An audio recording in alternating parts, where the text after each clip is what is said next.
On today's program, we'll look at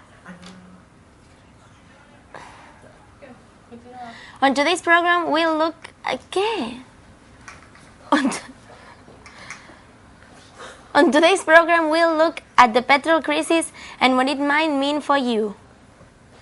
We'll look at the situation in China following the earthquake over there.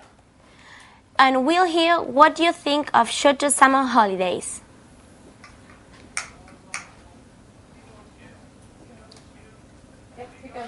Yes, yeah.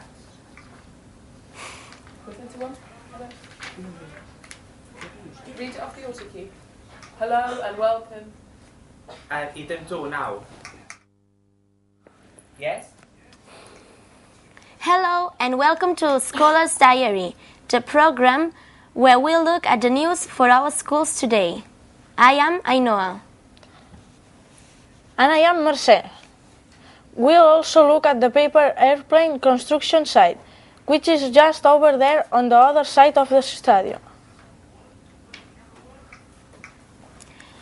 How did you get to school today? I'll bet most of you came by car. We came by bus to the museum. Do you think that the car is an environmental friendly way to get to school? Could you have ridden your bicycle or walked?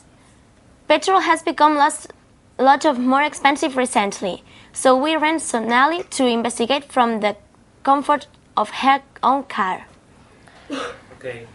As Finn observed, but we won't get very far if the tank's empty. Only problem is, a trip to the petrol station is getting pretty expensive. It costs £60 to fill up Sonali's car. A year ago, it cost £50, and she needs to fill up about twice a month. For bigger cars and trucks, it costs even more. So why is fuel going up in price? Petrol is made from oil, which is pumped out of the ground. Britain has a little bit of it, but most of our oil comes from other countries, mostly in the Middle East. Those countries have joined together in a club, and they limit how much oil is sold each day. But loads of other places want some, and countries like India and China are getting richer and are buying more cars, which means they want more oil. When you've got loads of people wanting loads of something that's in quite short supply, the price goes up. That's what's happening now. The government here in Britain takes a cut too. For every pound that's spent on petrol, they take more than 60p to pay for running the country. Some drivers have been protesting about all this. Here are some truck drivers in London yesterday. They reckon that if the government took less of the money spent on fuel, petrol would cost them a lot less. Today, the Prime Minister has been meeting with bosses of British oil companies to work out how they can make petrol a bit cheaper for everyone. Some people reckon there's not even much he can do about it. And green groups are worried that with all this fuss about petrol prices, we've all forgotten that driving our cars too much might not be the best news for the planet. as Finn observed in his book The Other Side of the Dale, one schoolgirl said the best thing about the school was going home. Do you agree? Well, soon we will be able to follow her example by going home for the long summer holidays. Just think, 6 weeks with no school. Isn't that fantastic? Well, it isn't it? Here is Mercè with a round-up of our comments. Our email inbox has been filled with comments on this subject, like Mary from Manchester, who says, school is okay, but you need a long summer break. And Tracy from Colchester says, we need long holidays to do what we really want to do. Well, they seem to agree, but is that what everybody thinks? Stephen from Newcastle says, school holidays should be short, then they mimic really working life.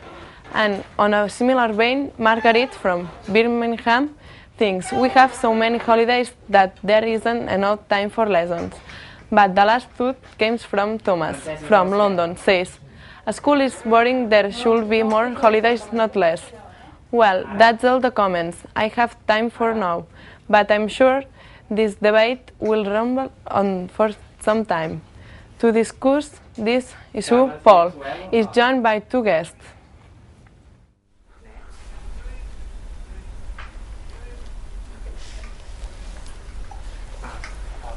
Welcome to the studio.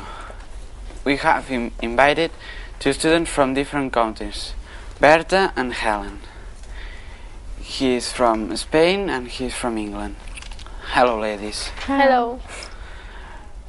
Education is our subject today, and we want to find out difference about Spanish and English education.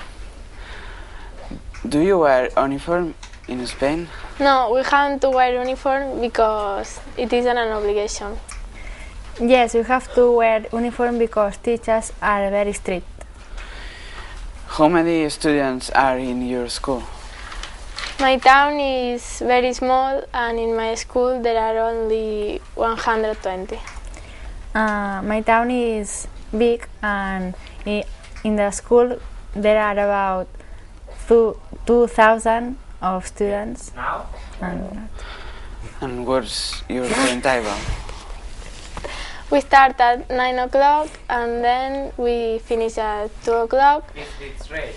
We go home at half lunch and we start again at 3 o'clock and we finish at 5 o'clock. Then the people go for a walk and meet friends and like this. We start at 8:45, we have lunch at school and we finish at 3:15. Then some students have fun in sports club or go shopping until 6 o'clock. Then we go home. What do you like and don't like about the school?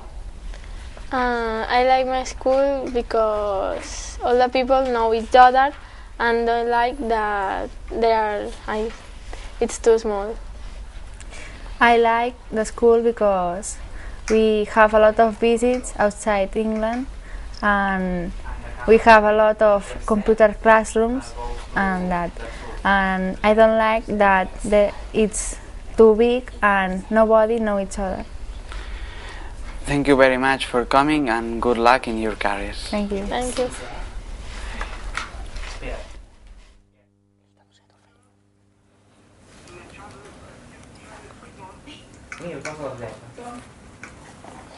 No és això. Yeah, you will have seen. Read off number 1. No és això. No és això. No és això. Letters and there. If you read the autocue, But- you will have seen. Jo llegeixo el que hi ha, No, sí, home, jo què collons... No és això, però l'ítem 6. You will have seen the reports from China following the recent earthquake, the images on the other news programs. Show some of the devastation, but what really happened, Sonali reports. It's more than 2 weeks since the huge earthquake devastated southwest China, and people here are still scared.